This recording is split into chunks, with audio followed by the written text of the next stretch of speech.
So AOC has said something very interesting in one of her, I don't know, I guess this modern day version of a fireside chat. And I'm slightly annoyed with her. By the same token, I don't want to feed into all of the hate that gets put in her direction. I I remember before the election when I kept saying it is not beneficial to tell people that Joe Biden is pushable on the minimum wage or on these other issues. He's not. What leverage do you have? And, if you explain it to me, maybe I would agree with you, but there was no leverage. There was no any of that stuff. I was entirely right in saying that there will be no leverage to push him on that stuff. And by the way, the question was even raised, why do you need to push him on a policy that he said he backed? Meaning, if he indeed backed the $15 an hour minimum wage, and if you indeed believe that he indeed backed the $15 an hour minimum wage, why would you have to invoke the $15 an hour minimum wage as something you need to push him on? Fair question, right? After the election, the truth came out where she was despondent. She said that she thought that maybe she shouldn't even run again because she didn't necessarily like to be hit by her own side, meaning the various people in the party basically were considering her almost an enemy, and this was kind of screwing with her, how she was dealing with that stuff in the office, that she ran again almost just to make sure that the first time wasn't a fluke. She was basically despondent because of the hate that elements of her own party were giving her. And so it's like, if that's the battle that you're fighting behind the scenes, you know that they're not pushable. Meaning you know that. You knew that. And I kept saying, there's no way you can push him. There's no way you can push him. He gets in office. He says he's for the $15 an hour minimum wage. The House says they're for the $15 an hour minimum wage. And despite the fact that the House and the president supposedly said that they want this particular policy, the Senate takes it out and the House just falls over. President falls over. Nothing we can do. Nothing we can do. Joe Manchin is the most powerful man in the world. Nothing we can do. If you really believed in it, you could have put it back in and castigate and scream as loud as possible every time the Senate takes it out. Oh my God! They don't believe that workers deserve $15. Why do you hate the American worker so much? You scream it. You castigate them. You excoriate them for that. They are basically taking out the $15 an hour minimum wage, and they're extending the amount of time that people are going to get their hands on the measly sum of $1,400 to weeks as Joe Manchin and those other Democrats take it out. Let them deal with the burden of having to explain to the American worker week after week why they're not worth $15 an hour. That's what you need to do. That's what you should have did. That's what happens when they actually believe in a particular policy. And if Joe Biden actually backed that particular policy. But like I said, I don't believe he backed it. Either he didn't believe it, he didn't have the capability of explaining and defending it, he didn't care enough about it, he didn't necessarily have the energy in order to, or for that matter, the words or capabilities of extemporaneously talking off the top of his head and going after the various people and using the bully pulpit as a weapon, as a device to get his whims.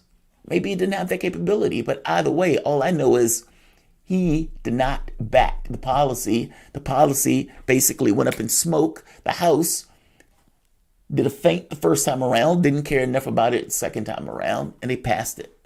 He doesn't want to do it through budget reconciliation. He's not going to push Kamala Harris to do it. He's not going to get rid of the filibuster. Then I have no idea how he planned on getting the pass. I would imagine he doesn't either. So, there's that. Yes, I'm bitter about that. But the school loan stuff, this is something else. And whether or not Joe Biden gets rid of 50,000, whether or not he gets rid of 10,000, whether he doesn't get rid of anything, this is still interesting in regards to what it means, especially in the context of what typically happens when debt is canceled at the end of, let's say, 20 years or something like that.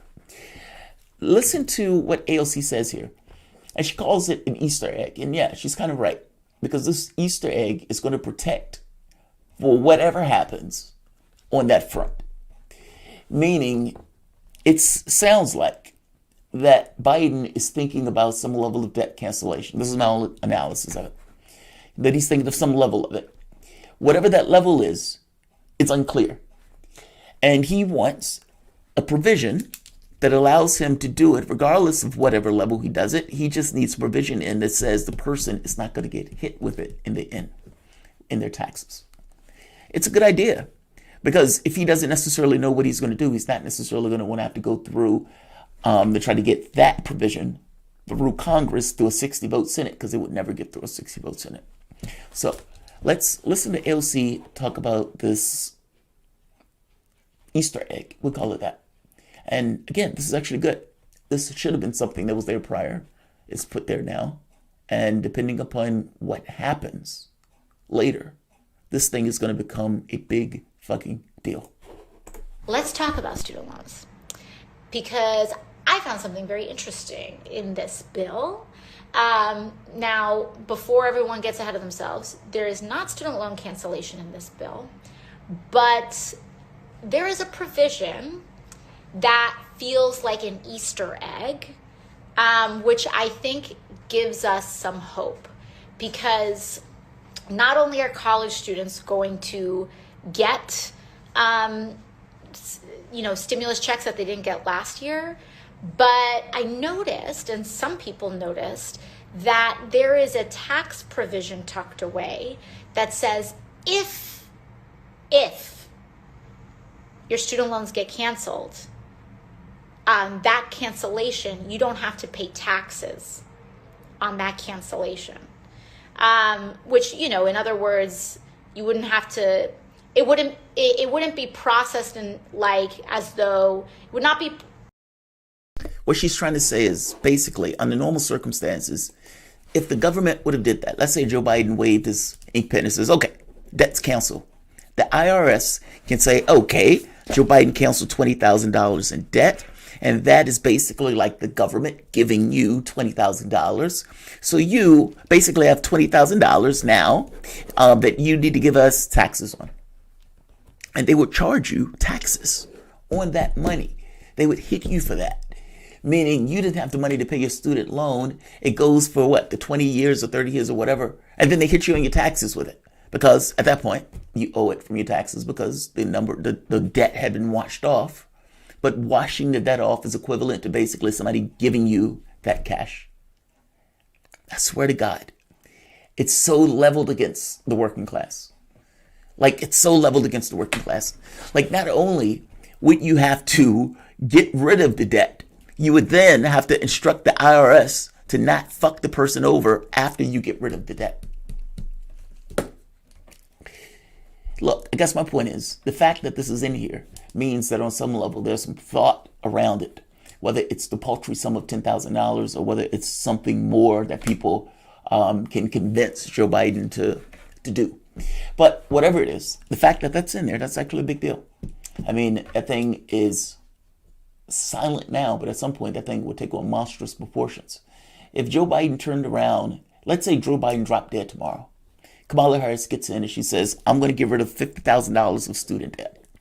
That provision will be $50,000 for everybody who has a student debt over a certain amount of cash all across the United States. That provision will take on a monstrous provision or monstrous size.